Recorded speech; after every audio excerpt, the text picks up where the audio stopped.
Hello everyone, welcome to success with Rai academy. 28 अप्रैल 2022 के दैनिक जागरण के राष्ट्रीय संस्करण को आज के इस वीडियो में हम डिस्कस करेंगे। चलिए वीडियो को शुरू करते हैं। सबसे पहली न्यूज़ हम ले रहे हैं, पेट्रोल डीजल व वैट पर वैट कम नहीं करना, जनता के साथ अन्याय। अब देखिए यहाँ पर आंकड़े भी दिए गए हैं कि कर्नाटक राज्यों में वैट के साथ और वैट के बिना कितनी लागत आती है। केंद्र सरकार द्वारा पेट्रोल डीजल पर केंद्रीय उत्पाद शुल्क कम करने के बाद भी कुछ राज्यों द्वारा मूल्य वर्धित कर यानी वैट नहीं घटाने को प्रधानमंत्री नरेंद्र मोदी ने जनता के साथ अन्याय करार दिया है।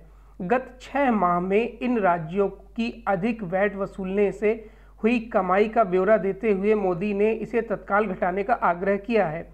राज्य अगर प्रधानमंत्री की बात मान लें तो पेट्रोल डीजल की कीमतों के बढ़ते बोझ से वहां की जनता को राहत मिल सकती है।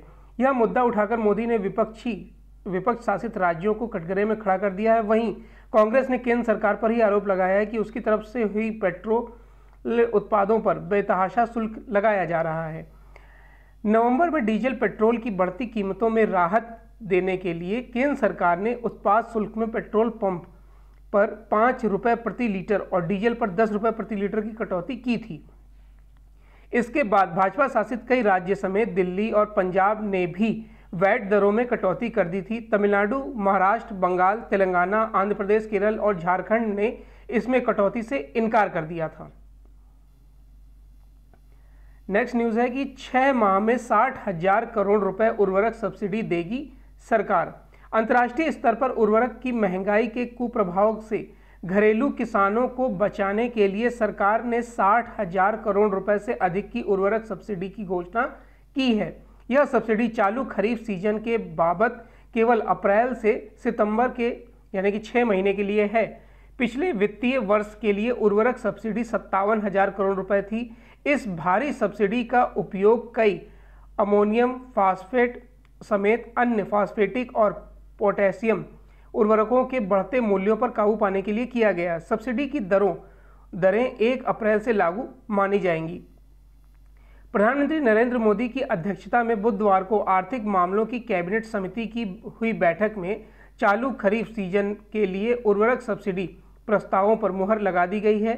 पहली छमाही के लिए कुल 60,939 करोड़ रुपए की यह सब्सिडी होगी। आगामी रबी सीजन के लिए सब्सिडी की घोषणा बाद में की जा सकती है। राष्ट्रगान और राष्ट्रीय गीत के साथ अब बजाया जा सकेगा राज्य का भी गीत।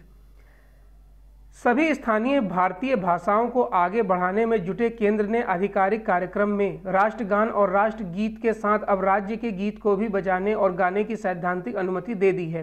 तमिलनाडु में खड़े हुए विवाद के बाद शिक्षा मंत्रालय ने यह फैसला लिया है, जिसके तहत IIT मद्रास सहित राज्य के किसी भी केंद्रीय शिक्षण संस्थान में अब राष्ट्र के गीत को राष्ट्रगान और राष्ट्रगीत के बाद बजाया गाया जा सकेगा।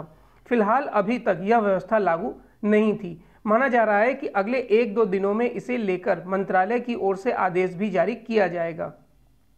शिक्षा मंत्रालय के इस फैसले को राज्यों में पैदा होने वाले भाषा विवाद को खत्म करने की दिशा में भी अहम कदम माना जा रहा है।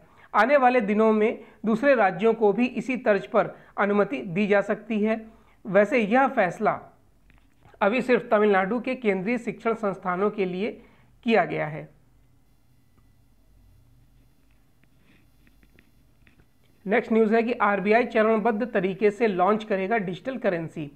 आम बजट 2022-23 में घोषित डिजिटल करेंसी लॉन्च करने के लिए RBI की तैयारी पूरी है। सरकार से अनुमति मिलने के बाद इसे लागू कर दिया जाएगा। संभवतः चालू वित्त वर्ष की अंतिम तिमाही में इसे लागू किया जाएगा। RBI की योजना पहले प्रायोगिक स्तर पर थोक ग्राहकों के लिए डिजिटल करेंसी लॉन्च करने की है। इसके बाद खुदरा ग्राहकों के लिए इसे पेश किया जाएगा। इसके बाद आम लोगों को निगमित डिजिटल करेंसी में लेन देन करने के या फिर निवेश करने या अन्य वाणिज्यिक इस्तेमाल की छूट मिलेगी। वित्त मंत्री निर्मला सीतारमण ने अमेरिका में एक कार्यक्रम में भारत में केंद्रीय बैंक की डिजिटल करेंसी के बारे में बताया। उन्होंने कहा, सरकार की मंशा CBDC के जरिए फाइनेंशियल इंक्लूजन करने, आबादी को यानी कि वित्तीय क्षेत्र से जोड़ने की नहीं है, बल्कि यह वाणिज्यिक उद्देश्य के लिए है। आरबीआई देख रहा है कि इसका क्या क्या वाणिज्यिक इस्तेमाल हो सकता है। नेक्स्ट है चीनी स्वामित्व वाली फिनटेक कंपनियों पर ईडी की कार्रवाई।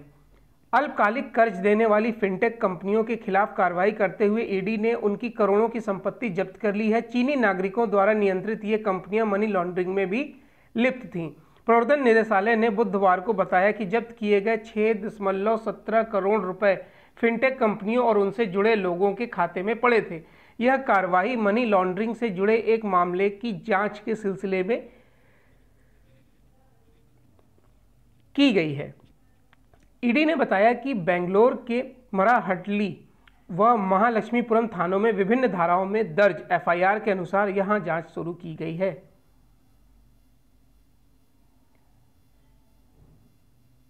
चलिए नेक्स्ट न्यूज पर आते हैं।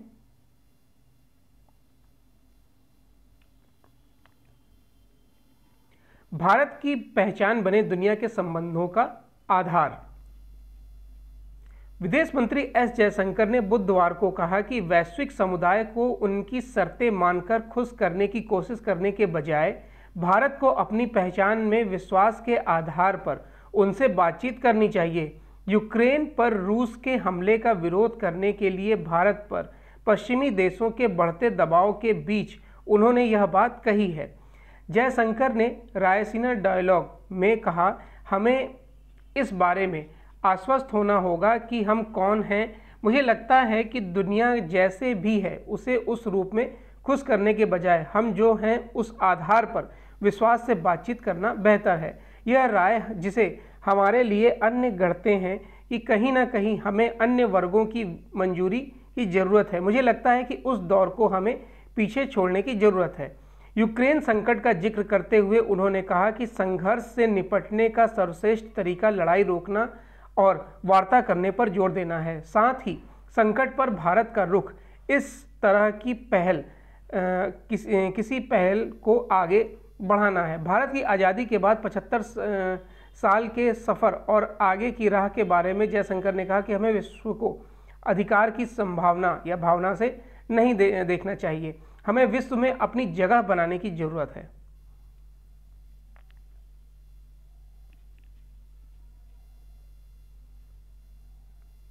स्कूलों का पाठ्यक्रम नई राष्ट्रीय शिक्षा नीति के अनुरूप होगा, एनसीईआरटी।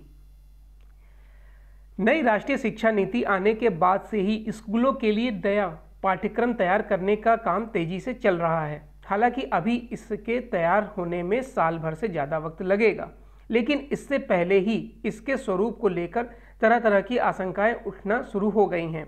यह ठीक वैसा ही है जैसे नीति आने से पहले शिक्षा का भगवाकरण करने का आरोप लगाया जा रहा था। एनसीईआरटी के इस बीच साफ किया है कि नया स्कूली पाठ्यक्रम बिल्कुल नई राष्ट्रीय शिक्षा नीति के अनुरूप ही होगा।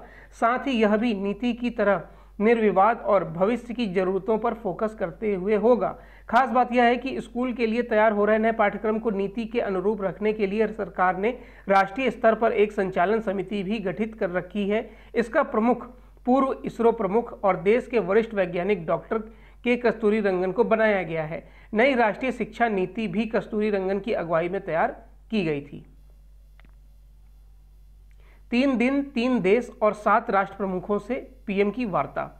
प्रधानमंत्री नरेंद्र मोदी वर्ष 2022 में पहली बार विदेश दौरे पर निकल रहे हैं। प्रधानमंत्री 2 से 4 मई तक फ्रांस, जर्मनी और डेनमार्क की यात्रा पर जा रहे हैं। इस तरह से 3 दिनों में 3 देशों की यात्रा करेंगे और इस दौरान 7 देशों के प्रमुखों से विमर्श करेंगे। यात्रा में सबसे पहले मोदी जर्मनी जाएंगे, जहां वो जर्मनी के नए चांसलर ओल्फ सोल्ज के साथ द्विपक्षीय वार्ता करेंगे। मोदी सोल्ज संयुक्त तौर पर भारत जर्मनी इंटर गवर्नमेंटल कंसल्टेंस की बैठक की अध्यक्षता करेंगे। चार्ल्स सोल्ज के साथ प्रधानमंत्री मोदी की यह पहली बैठक होगी। वर्ष 2000 में भारत और जर्मनी के रणनीतिक साझेदारी है जो लगातार मजबूत हो रही है। यूक्रेन रूस युद्ध के बाद दोनों देशों के रिश्तों में और प्रगाढ़ता आने की बात कही जा रही है। जर्मनी के बाद प्रधानमंत्री मोदी डेनमार्क जाएंगे। वहां उनकी डेनमार्क के पीएम मेट फ्रेडरिक्सन के साथ द्विपक्षीय मुलाकात होगी। इसके बाद मोदी नॉर्डिक देश के समूह के साथ भारत की शीर्ष बैठक में हिस्सा लेंगे। इस समूह में डेनमार्क के अलावा स्वीडन, फिनलैंड, नॉर्वे और आइसलैंड शामिल हैं। नॉर्डिक देश के साथ भारत ने विशेष सम्मेलन का शुभारंभ वर्ष 2018 में किया था। आगामी बैठक में कोरोना महामारी के बाद आर्थिक रिकवरी, स्वच्छ ऊर्जा, पर्यावरण सुरक्षा मुख्य तौर पर हिस्सा होंगे। वहां से लौटते हुए 4 मई 2022 में प्रधानमंत्री मोदी पेरिस जाएंगे।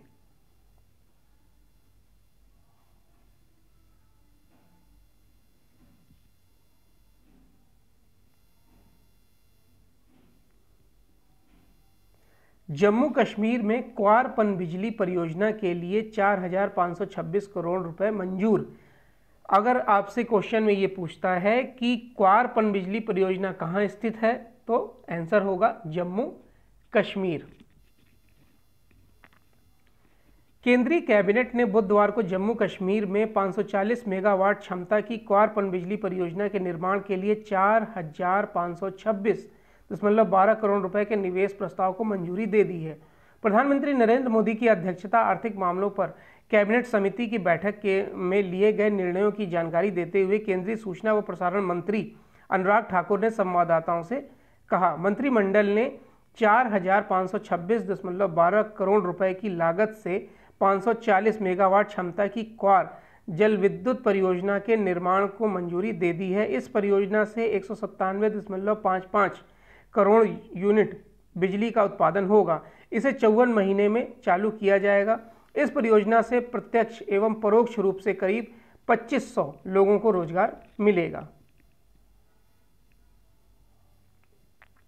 चलिए नेक्स्ट पेज पर आते हैं, जो होगा एडिटोरियल पेज। एडिटोरियल पेज में पहली न्यूज़ है कि अधूरी रही बलि के बकरे की तलाश।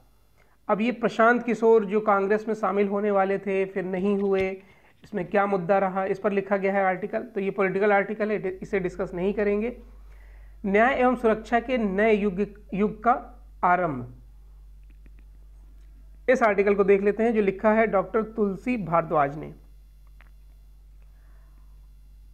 आपराधिक प्रक्रिया अधिनियम यानी कि पहचान 2022 ने देश में लागू 100 वर्षों से भी अधिक पुराने बंदी शिनाख्त अधिनियम 1920 का स्थान ले लिया है। इसका मुख्य उद्देश्य विकसित देशों की तर्ज पर देश की पुलिस को आधुनिक तकनीक से लैस करते हुए आपराधिक मामलों में वैज्ञानिक सबूतों का दायरा बढ़ाते हुए न्यायिक जांच को दक्ष बनाना है, ताकि भारत में दोष सिद्धि की दर में वृद्धि की जा सके।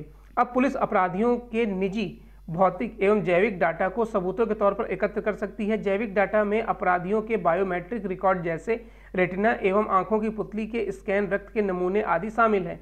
वहीं भौतिक डाटा के रूप में लोगों के मानवीय व्यवहार से संबंधित नमूने जैसे हस्ताक्षर और लेखनी आदि का रिकॉर्ड भी एकत्र किया जा सकता है, जिससे समय आने पर इस रिकॉर्ड के माध्यम से अपराधी तक आसानी से पहुंचा जा सकता है। इस अधिनियम में सबूतों के साथ साथ अभियुक्तों का दायरा भी बढ़ाया गया है। जहां पहले कठोर कारावास वाले अपराधियों का ही रिकॉर्ड लिया जा सकता था, वहीं अब किसी भी अपराध के लिए गिरफ्तार किए गए व्यक्ति का रिकॉर्ड लेने का प्रावधान किया गया है। प्रमाण एकत्र न करने देने या प्रतिरोध की स्थिति को सरकारी कर्मचारी को ड्यूटी से रोकने की दशा मानते हुए भारतीय दंड संहिता की धारा 1860 के तहत एक अपराध माना जाएगा। हालांकि राजनीतिक अपराधियों पर यह प्रभावी नहीं होगा, परंतु आपराधिक मामलों में पकड़े जाने पर उन्हें भी सामान्य नागरिक की तरह ही माना जाएगा। ब्रेन मैपिंग और पॉलीग्राफ टेस्ट को इस कानून के दायरे से बाहर रखा गया है। थाने के प्रभारी हेड कांस्टेबल, जेल के हेड वार्डन को भी डाटा एकत्र करने का अधिकार होगा।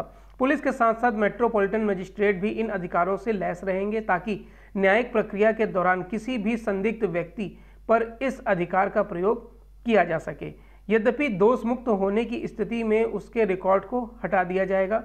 ध्यान रहे, अभी तक आपराधिक सबूतों में केवल हाथ पैर की उंगलियों के निशान ही एकत्र किए जा सकते थे।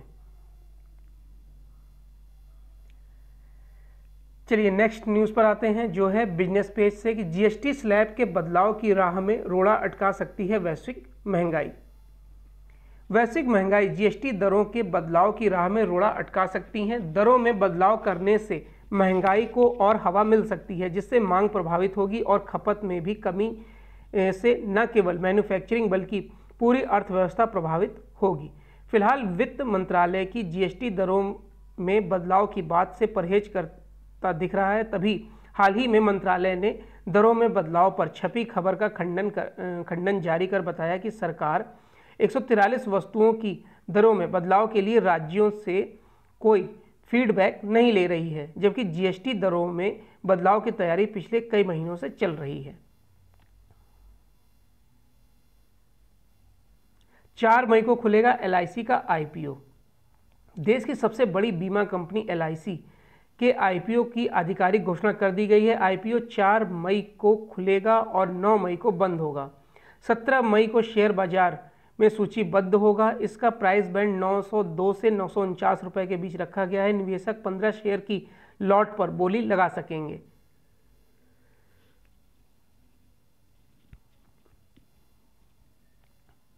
चलिए नेक्स्ट न्यूज़ है, मई और जून में बिजली की मांग में होगी रिकॉर्ड बढ़ोतरी। एक तरफ जब देश के ताप बिजली घरों में कोयले की कमी को लेकर चिंताएं बढ़ रही हैं, तब सरकार ने कहा है कि मई जून तक बिजली की मौजूदा मांग 10% तक और बढ़ सकती है।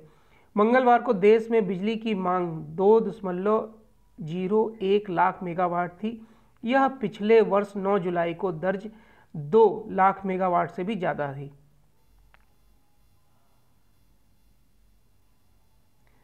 चलिए, तो ये आज का 28 अप्रैल 2022 का दैनिक जागरण का राष्ट्रीय संस्करण था। आई होप आपको ये वीडियो अच्छा लगा होगा। अगर वीडियो अच्छा लगा हो तो लाइक और शेयर कर दीजिएगा। वीडियो देखने के लिए धन्यवाद।